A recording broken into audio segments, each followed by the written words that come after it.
In 1943, it was one of our strategic aims to draw as many German forces as possible away from the Russian front and French coastal areas and to contain them on the Italian peninsula while liberating as much of Italy as might be possible with the means at our disposal. As the bulk of our supplies was directed to England for the forthcoming invasion, operations in Italy had to be conducted on an extremely limited scale. Thus it came about that during the winter months, the number of Allied divisions in Italy was greatly reduced. Yet so determined was their effort that they succeeded in holding in Italy a very large number of German divisions during the pre-invasion period. San Pietro in the 5th Army sector was the key to the Liri Valley. We knew it, and the enemy knew it. We had to take it, even though the immediate cost would be high. We took it, and the cost in relation to the later advance was not excessive. By its very nature, this success worked bitter hardships upon each individual soldier, calling for the full measure of his courage and devotion. The response of our 5th Army troops provides an inspiring page in our military history. To these individuals, living and dead, and to those who now continue in their tradition, this picture is dedicated.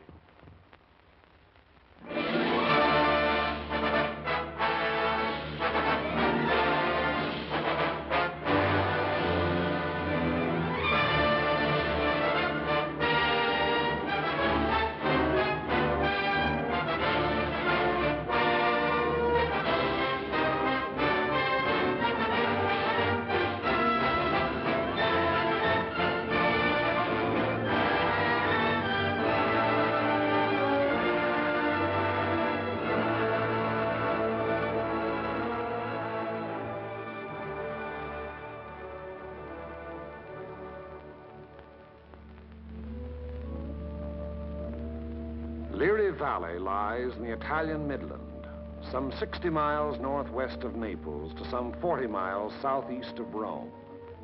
A wide, flat corridor enclosed between 4 walls of mountains. In winter, the highest peaks of the Liri Range ascend into the snows, but the valley floor with its olive groves and ancient vines, its crops of wheat and corn, is green the year around. That is, in normal times. Last year was a bad year for grapes and olives, and the fall planting was late. Many fields lay fallow. There are 2 ways from the south into the valley. One, a narrow pass. The other, a high, scenic road over the mountains. They converge before the site of the ancient village of San Pietro, which for 700 years has stood at the threshold of Liri Valley, welcoming the traveler.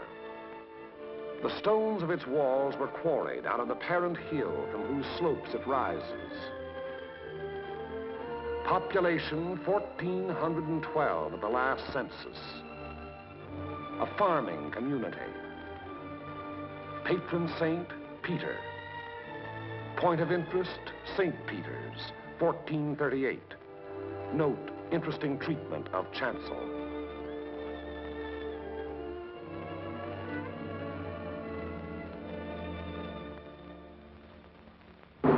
From the end of October 1943 until the middle of December, San Pietro and the surrounding ground was the scene of some of the bitterest fighting on our 5th Army front. The Italian campaign had entered its second phase, to push forward again after a static period brought on by heavy seasonal rains. Our battle lines were haphazard as the terrain itself, with its flood-swollen rivers that twisted back and forth across our line of march so that each river seemed like 5. And where there was no river to cross, a mountain blocked our going, each peak ahead being a few meters higher than the last we had won, so that each new peak had to be fought for, the hard, uphill way, with the enemy looking down our throats. They had had time to fortify and camouflage their positions. No amount of artillery fire or aerial bombardment could force them to withdraw. That was for the infantry to do, employing those weapons that can find and destroy life in narrow trenches, caves, and fighting holes. It was up to the man with the rifle, the man under fire from all weapons, the man whose way all our weapons, land, air, and sea, serve only to prepare. It was up to the foot soldier to attack a hidden enemy over ground that was sown with mines, the anti-personnel S-mines that fly up at a footfall to explode beneath the groin. Nowhere along the entire front were enemy preparations more elaborate than in the San Pietro area. For San Pietro stands at the threshold of Liri Valley, and through Liri Valley, wide and level, runs the most highly prized length of road south of Rome. By early December, we had taken and were holding high ground to the northeast, east, and south of San Pietro, the Camino Maggiore hill mass being last to fall. An Italian brigade under Allied command had made a vain attempt to capture Mount Lungo, possession of which would have acted greatly to our benefit in the impending action. The Italians were all but annihilated. In view of their excessive losses, further operations against Mount Lungo's strategic heights were abandoned. And it was decided to make a direct frontal assault on enemy positions in and around San Pietro. Elements of the 36th Texas Infantry Division were rotated from position to position, overlooking the valley, so the troops might study the terrain ahead from various viewpoints.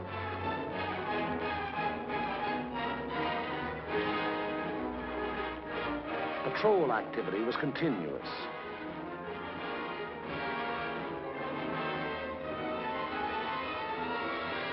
Day and night, units went out to reconnoiter the ground, draw fire, take prisoners, thus adding to the sum of our information about the enemy.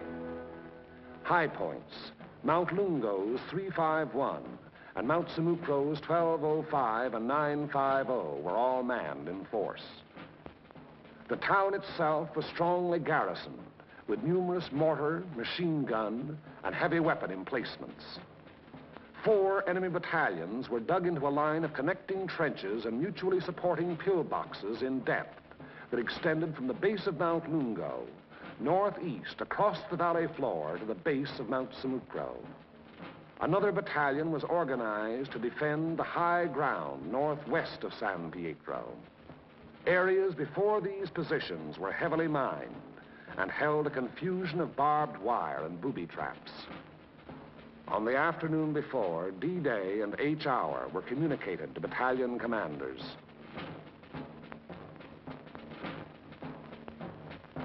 December 8th, at 0620 hours, the 1st Battalion of the 143rd Infantry Regiment to attack the summit of 1205, having moved up the mountain under cover of darkness, and upon achieving its objective to attack along the ridge to a point northwest of San Pietro.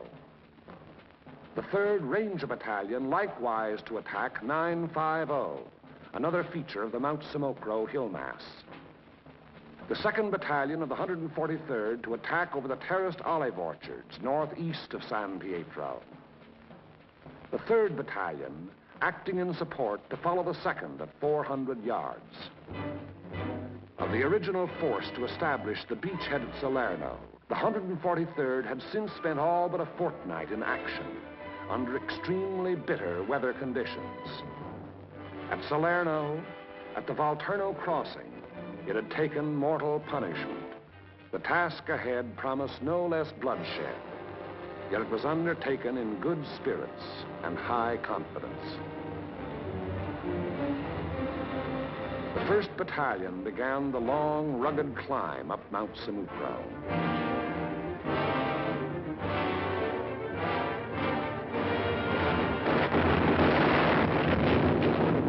As night fell, our artillery opened up, and throughout the night hours, intense fire was laid down on the enemy's main line of resistance.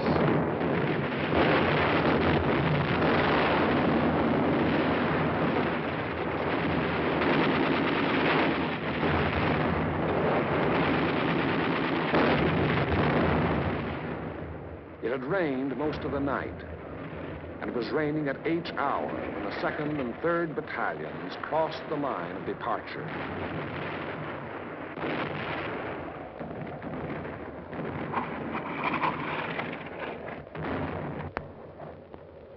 Some 200 yards forward, they encountered mines and automatic fire from pillboxes.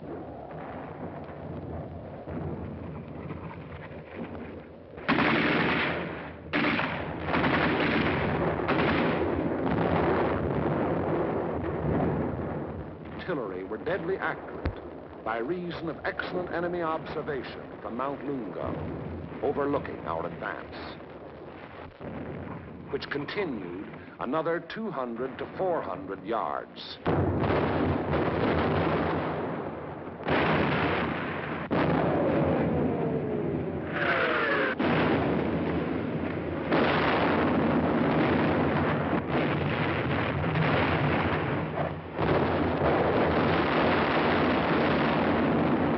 Many men gave their lives in attempts to reach pillboxes and throw hand grenades through the narrow gun openings.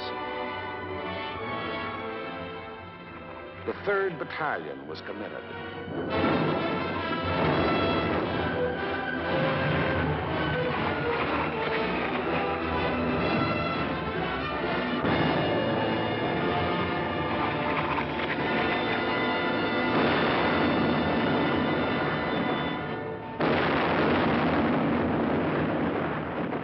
But the advance never got more than 600 yards past the line of departure. Our initial assault on San Pietro had been repulsed with heavy casualties.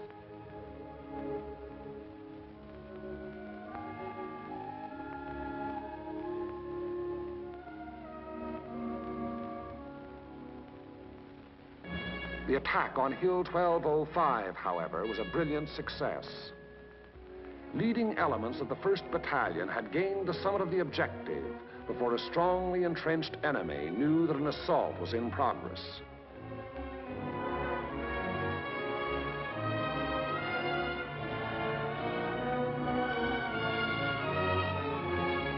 To the right of 1205, the 3rd Ranger Battalion had also captured its objective, but only after successive attacks and costly casualties. For on 950, the enemy was not taken unaware.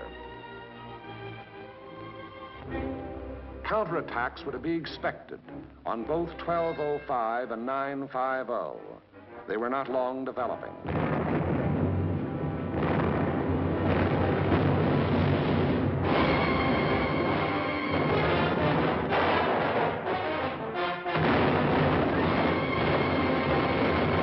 The first was launched during the early daylight hours, and even as it was beaten off, another took form.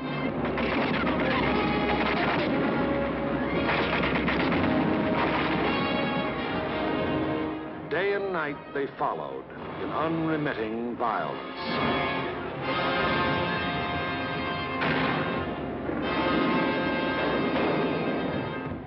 The toll of enemy dead mounted with each new attempt.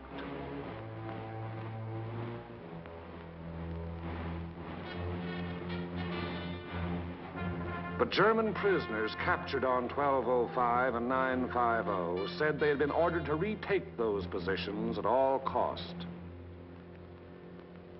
In addition to defending Hill 1205, the 1st Battalion, obedient to the field order, undertook the reduction of enemy defenses which were organized along the ridge running west.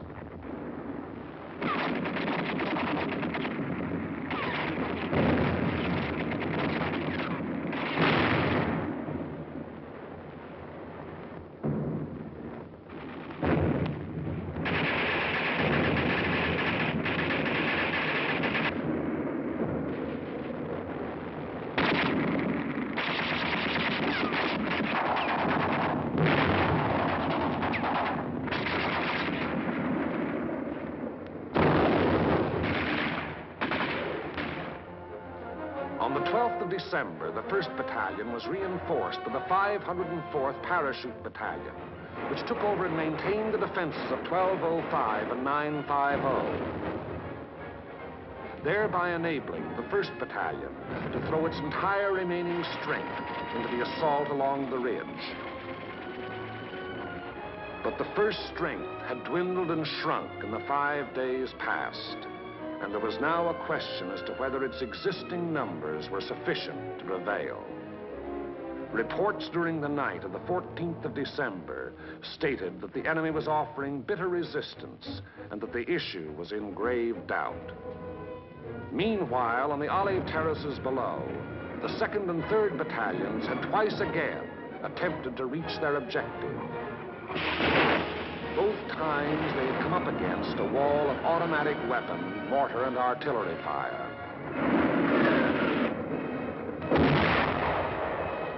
Volunteer patrols made desperate attempts to reach enemy positions and reduce strong points. Not a single member of any such patrol ever came back alive. Our attacking forces were furnished excellent aerial cover by Allied fighter patrols. But now and then, enemy planes were able to slip through and to bomb and strafe our positions, which to all purposes had remained unchanged since the 1st day. To break the deadlock, orders were given for a coordinated divisional attack. The 2nd and 3rd Battalions of the 143rd to proceed in the execution of the original orders. Acting in conjunction, Company A of the 753rd Tank Battalion to attack San Pietro from the east over the high road.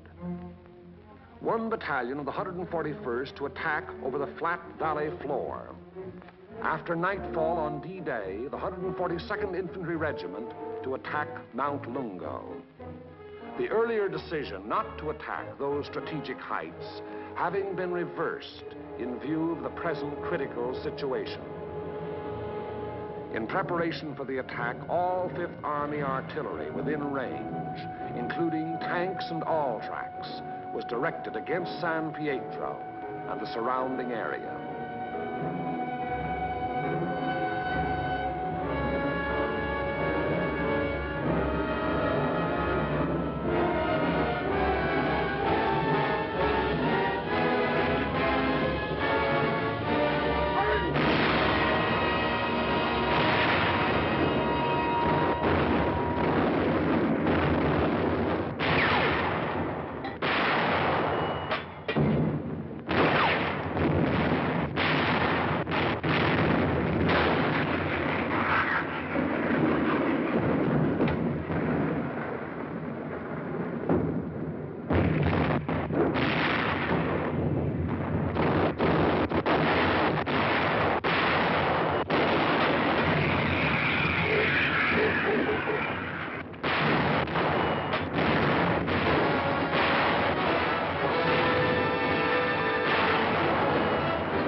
H hour, 1200 hours. D-Day, the 15th of December. The 141st Infantry advanced some 400 yards from its line of departure, to be borne down and held powerless under the weight of enemy fire. The 2nd and 3rd Battalions of the 143rd advanced some 100 yards beyond their former positions to a point almost directly before forward enemy defenses. And for the 3rd time, they were forced to take such cover as the quaking earth could offer. And the tanks. Orders were for them to enter the town and to locate and destroy the heavy weapons there, which were leveled against our attacking foot soldiers. The high road into San Pietro is a narrow mountain road, and from the beginning of its winding descent in the Liri Valley, it was under direct enemy observation.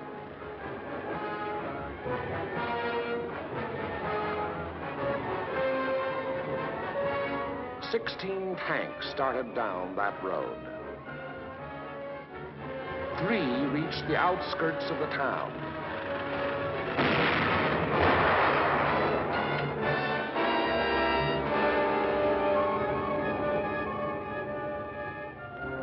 Of these, 2 were destroyed, and 1 was missing. 5 tanks were immobilized behind enemy lines, their crews having to abandon them. 5 tanks hit enemy mines within our lines and were thereupon destroyed by enemy gunfire.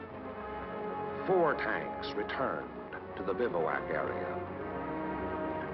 After dark, 2 companies, 1 from the 2nd Battalion and 1 from the 3rd, finally succeeded in penetrating enemy positions before San Pietro. But receiving both frontal and flanking fire, they were forced to retire.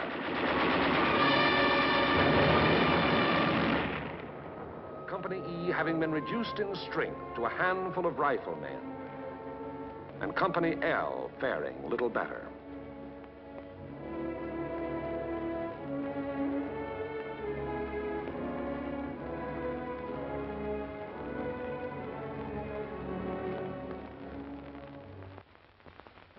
On the Mount Samocro Ridge, the 1st Battalion fought its way to within a few hundred yards of the objective.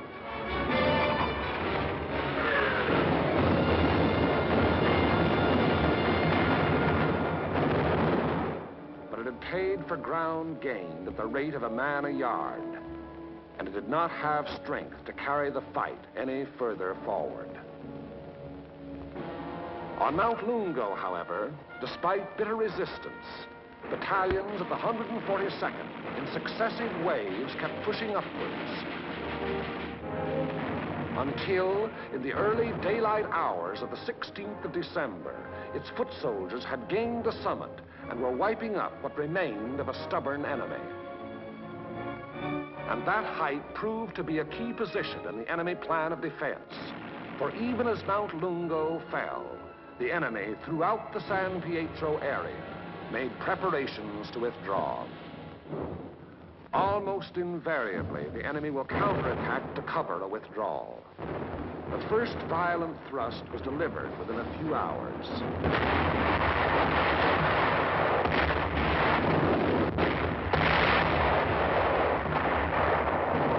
And thereafter, counterattacks came in waves, the roar of the last mingling with the rush and fury of the next to break.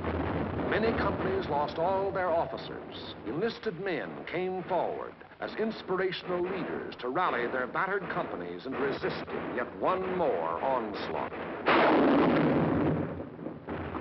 Our own artillery was brought to fall within 100 yards of our front-line elements. After 5 hours, during which the earth never ceased to tremble, counterattacks ended, indicating that the withdrawal of the enemy's main body had commenced.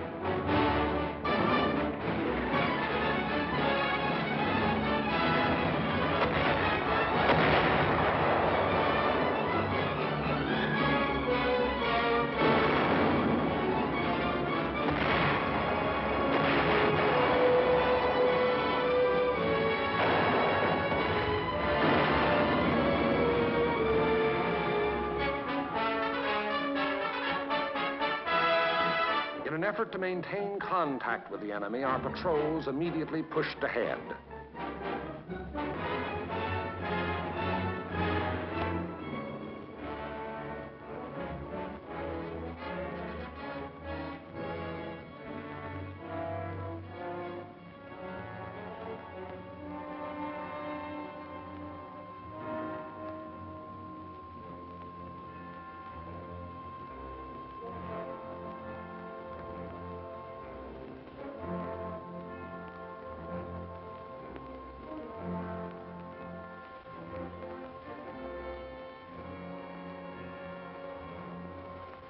Entering the town, they discovered that San Pietro was ours for the taking.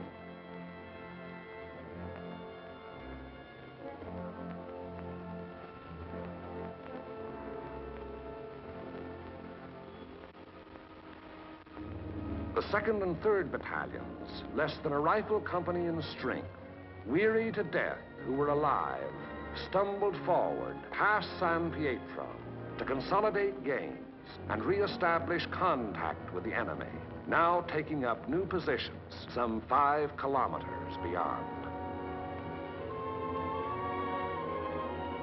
That is the broad shape of the Battle of San Pietro, which was but the first of many battles in the Erie Valley.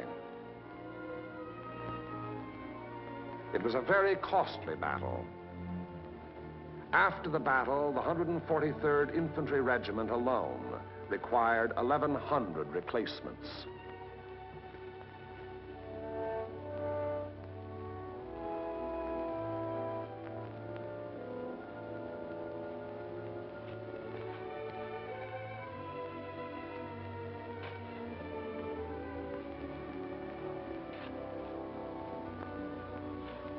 The lives lost were precious lives to their country, to their loved ones, and to the men themselves.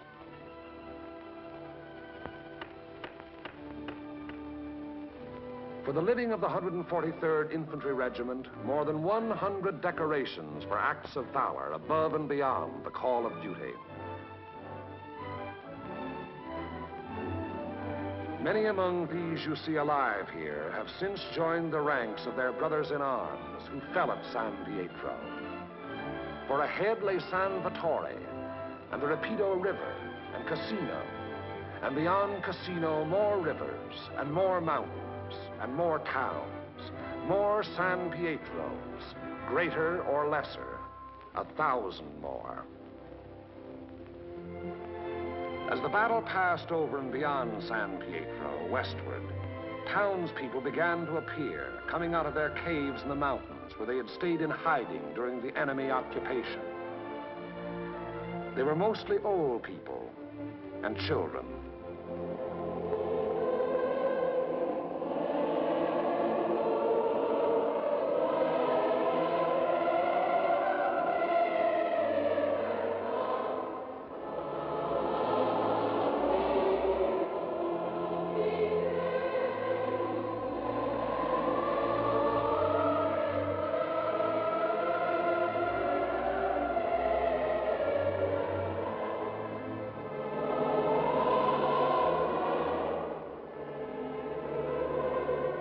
Townspeople were warned against enemy mines and booby traps, which were in the process of being cleared.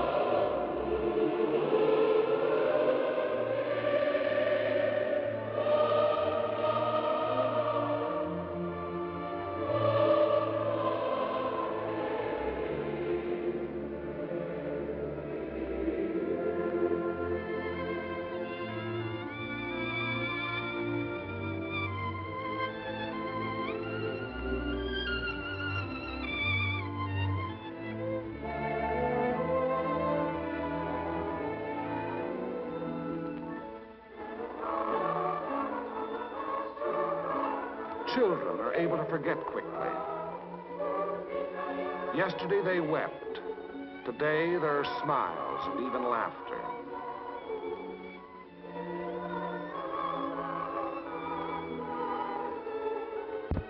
Tomorrow it will be as though the bad things had never happened.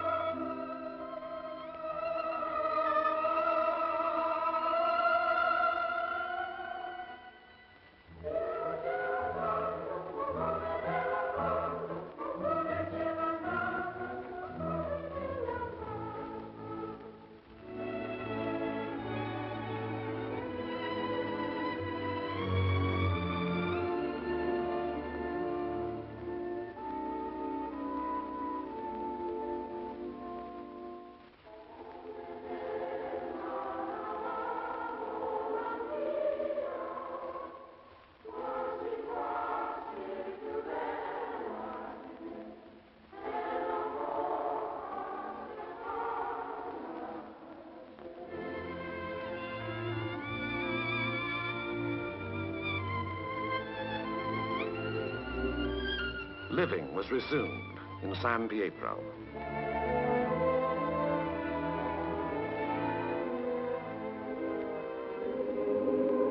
Our Our prime military aim being to engage and defeat the enemy, the capture of the town itself and the liberation of its people is of an incidental nature.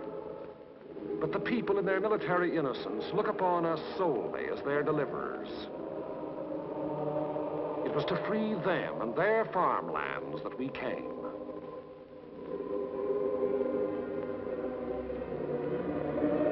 Behind our lines, southwest to the sea, the fields are green with growing crops planted after our coming by other people of other towns who believed likewise.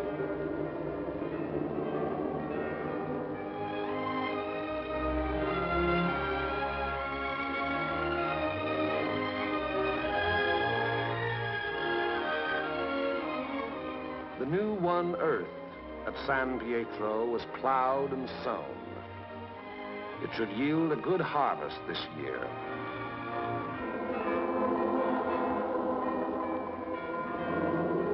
And the people prayed to their patron saint to intercede with God in behalf of those who came, delivered them, and passed on to the north with the passing battle.